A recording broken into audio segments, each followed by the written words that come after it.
নমস্কার বন্ধুরা, পুরুলিয়ার ঠাকুর মশাই ইউটিউব চ্যানেলে আপনাদেরকে স্বাগত জানাই। আমি শুভ চক্রবর্তী।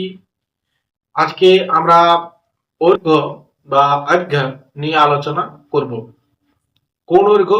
অর্ঘ্য অনেক প্রকারের হয়, যেমন দানার্ঘ্য, বিলোমার্ঘ্য, এইসব অর্ঘ্য হয়। আমরা আজকে সূর্যার্ঘ্য নিয়ে আলোচনা করব, যে সূর্যার্ঘ্য কিসের কি দিয়ে দেব, কোন পাত্রে সূর্যার্ঘ্য স্থাপন করব, কোন কোন সামগ্রী সূর্যার্ঘ্যের জলে নিবেদন করব, কিভাবে সেটি শুদ্ধিকরণ করব, এবং কিভাবে কি মন্ত্র বলে দান করব এবং কিভাবে দান করব, এইটি আজকে আমরা আলোচনা করব। তাহলে প্রথমে আমাদেরকে জানতে হয় যে সূর্যার্ঘ্য আমরা কি রকম পাত্রে স্থাপন করতে পারি। তো শাস্ত্রে বলা আছে যে আমরা সূর্যার্ঘ্য সবসময় শঙ্খ ব্যতীত যে কোনো পাত্রে স্থাপন করতে পারি। যে কোনো বলতে তামা, কাঁসা, পিতল, সর্বোত্তম কিন্তু তামার যেটি কষা হয় সেটিতেই আমরা কিন্তু সূর্যার্ঘ্য দান করতে পারি। সেই তারও পরিমাপ আমাদের শাস্ত্রে বলা আছে। অর্ঘ্য পাত্রের পরিমাপ 36 আঙ্গুল যদি হয়, এইভাবে 36 আঙ্গুল যদি হয় তাহলে সব থেকে উত্তম।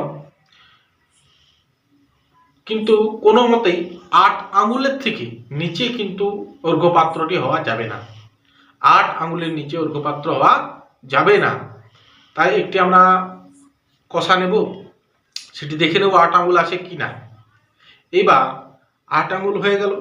এইবার আমরা ওখানে জল, কেউ কেউ আবার দুধ দিয়েও অর্ঘ্য দান করে থাকে। আমরা দুধে যাচ্ছি না, জলেই যাচ্ছি, গঙ্গা জল দিয়ে নেব। কষাটা 3 ভাগ পূর্ণ করে নেব। ঠিক আছে, কষাটা ভালো করে পূর্ণ করে। তাহলে অর্ঘ্যে আমরা কি কি উপকরণ দেব সেটা একটু দেখে দিই। বলছে গন্ধ পুষ্প ইয়াক্ষতা যব কুশাগ্র তিলসার সাপৈ সুদর্বৈ সর্বদেবানাম এতৎ অর্ঘ্যম উদারিতম। তবে কি বলছে, গন্ধ দিতে পারি। গন্ধ অর্থাৎ গন্ধের মধ্যে যেগুলো আছে সেগুলো চন্দন, রক্তচন্দন, সূর্যার্ঘ্যে রক্তচন্দন প্রশস্ত। পুষ্পর মধ্যে আমরা পদ্ম দিতে পারি, জবা দিতে পারি, মানে রক্ত জবা। আর বলছে জব দিতে পারি। আর অক্ষত মানে হচ্ছে আতপ চালও আমরা কিন্তু দিতে পারি। আর কি বলছে কুশাগ্র তিল শস্যপৈ, মানে কুশের অগ্রভাগ এবং তিল এবং সরিষা মানে সরিষা দিতে পারি। আর কি দিতে পারি, দুর্বা। সেই দুর্বাটি কেমন হবে, স্বগর্ভযুক্ত ত্রিপত্র যুক্ত দুর্বা হওয়া যায়। তার গর্ভ তার থাকবে এবং 3টি পাতা যুক্ত হওয়া যায়, ত্রিপত্র যুক্ত। এই হলো অর্ঘ্যের জিনিস, যেগুলি আমরা অর্ঘ্যে।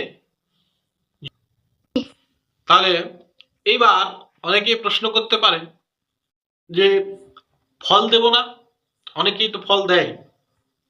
সেই ক্ষেত্রে বলি ওই ফলটা কিন্তু ওই কুশাগ্রের পরিবর্তে দেওয়া হয়। যদি কুশাগ্র থাকে তাহলে ফল দেওয়ার কোনো প্রয়োজন নেই। আর যদি কুশাগ্র সেই সময় না থাকে তাহলে ফল ব্যবহার করতে পারেন। এবার